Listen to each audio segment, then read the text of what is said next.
everyone, and welcome to Behind the Nail Pros for the February issue. This month we had John Houck come out here and do the nails for us. The nails were supposed to look like a ugly, cool vintage couch.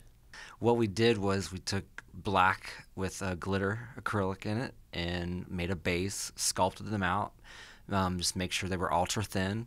Then we began to apply dried flowers, and then we used some colored acrylics to create some accents, some petals, some leaves, that type of thing. Then we encased it in some clear acrylic and then pinched them out to create a nice C-curve and keep a nice slick look over the top. So you started with a black background. Did you do that because you wanted the colors to pop? Basically, I wanted the black, definitely because I wanted the colors to pop, but more or less to give it a nice outline. If we would use more of a white or a clear or a sheer, we wouldn't be able to see them as much. So the black really created that border around the nail so that it really sticks out. And our model happened to have really flat nails, which can be a little bit of a challenge. How did you overcome this? Well, yes, she did have flat nails.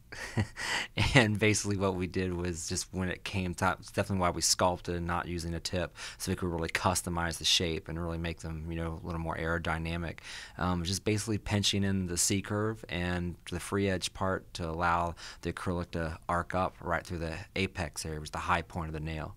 So after you applied the black acrylic, you filed all the nails and then prepped them so you could put on the flowers. Now I noticed you used some dried flowers and some acrylic. Was there a rhyme or reason to where you placed them, or did you just make it up as you went along? Yes, definitely. I made it up as we went along, but it started with one nail, created a pattern, like a template from that, and then as we went down the nails, each one was created differently, from where the color standpoint and the shape and size of the flower as well, so that it was very random looking. I love that you added the acrylic for the accents to just the dried flowers. I think it added another dimension.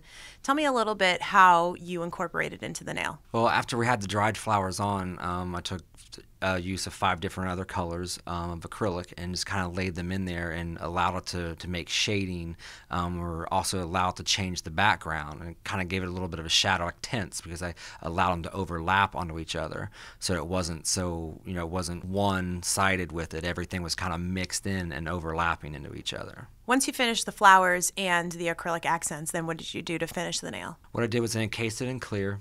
Then I went ahead and filed it and shaped it, pinched in maybe a little more shape to make sure it was a nice slick look that we wanted.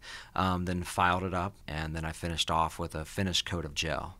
I noticed that you pinched the nail both when you were applying the black acrylic and when you capped the design with the clear acrylic. Why did you do it both times? Well, doing the first layer, which was the black with the glitter, it actually was a half and half. So you're only getting kind of half acrylic with it. So even though I kind of pinched it in, it still kind of pulled the shape, which was flatter, back out. But how I did it was ultra thin. Okay, so once you laid the flowers and everything back on it, it was still very, very movable, very flexible, almost like a thin gel coat. It's jelly-like. So once I got the clear acrylic back on top of it for the finish, then I can go ahead and pinch in for a final shape.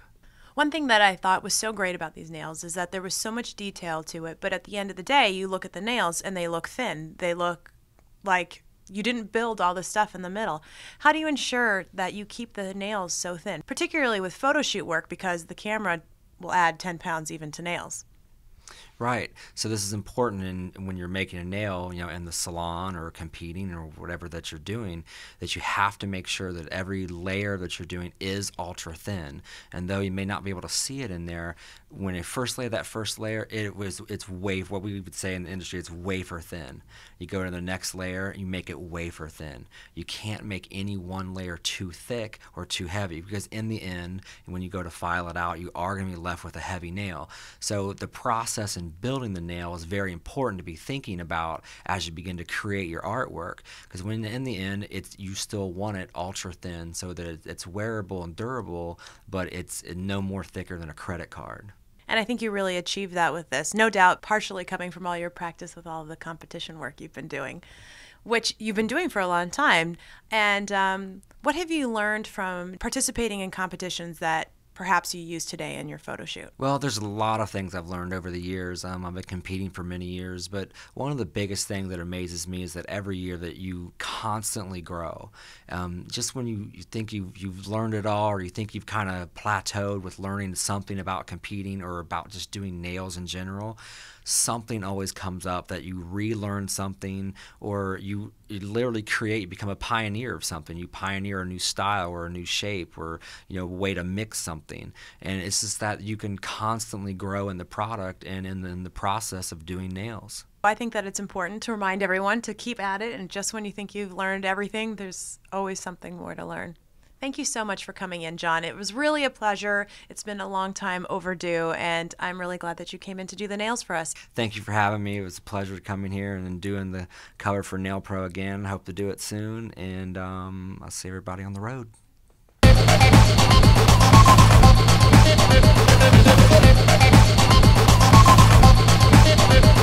back.